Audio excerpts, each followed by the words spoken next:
एक समय की बात है। राजा कृष्णदेव राय विजयनगर में दरबार लगाकर बैठे थे।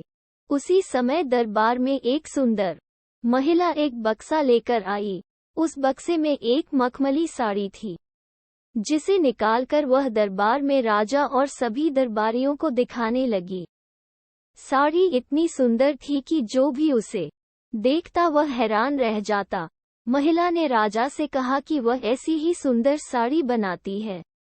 उसके पास कुछ कारीगर हैं जो अपनी गुप्त कलाओं से इस साड़ी की बुनाई करते हैं। उसने राजा से निवेदन किया कि अगर राजा उसे कुछ धन दे तो वह उनके लिए भी ऐसी ही साड़ी बना देगी। राजा कृष्णदेव राय ने महिला की बात मान ली और उसे धन दे दिया। महिला ने साड़ी तैयार करने के लिए 1 साल का समय मांगा।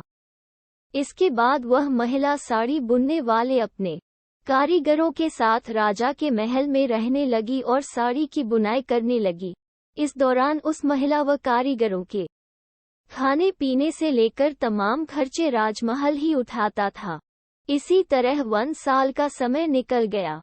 फिर राजा ने अपने मंत्रियों को उस साड़ी को देखने के लिए उस महिला के पास भेजा।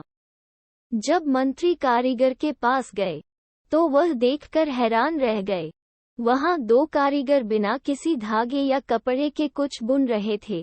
महिला ने बताया कि उसके कारीगर राजा के लिए साड़ी बुन रहे हैं, लेकिन मंत्रियों ने बताया कि उन्हें कोई साड़ी दिखाई नहीं दे रही है। इस पर उस महिला ने कहा कि यह साड़ी सिर्फ वही लोग देख सकते हैं जिनका मन साफ हो और जीवन में उन्होंने कोई पाप न किया हो। महिला की यह बात सुनकर राजा के मंत्री परेशान हो गए। उन्होंने बहाना बनाते हुए उस महिला से कहा कि उन्होंने वह साड़ी देख ली है और वो वहां से चले गए।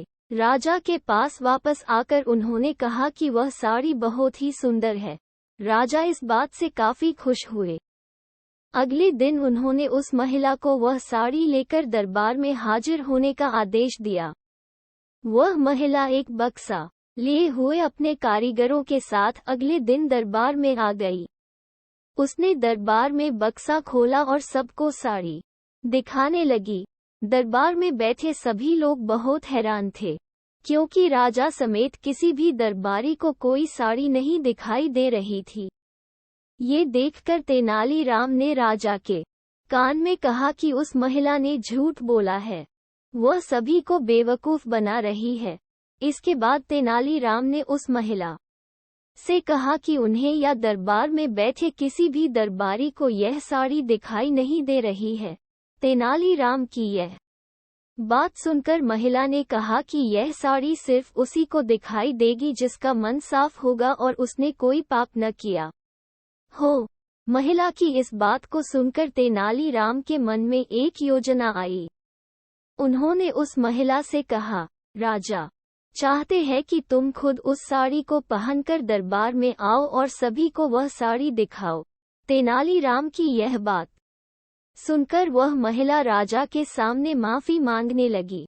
उसने राजा को सब सच सच बता दिया कि उसने कोई साड़ी नहीं बनाई है, वह सबको मूर्ख बना रही थी। महिला की बात सुनकर राजा को बहुत गुस्सा आया। उन्होंने उसे जेल में डालने की सजा सुना दी। लेकिन जब उस महिला ने बहुत विनती की तो उन्होंने उसे छोड़ दिया और माफ करके उसे जाने दिया। साथ ही राजा ने तेनालीराम की चतुराई की तारीफ भी की। कहानी से सीख, अधिक दिनों तक झूठ या धोखा छिपाया नहीं जा सकता है। एक न एक दिन सच्चाई सबसे सामने आ ही जाती है।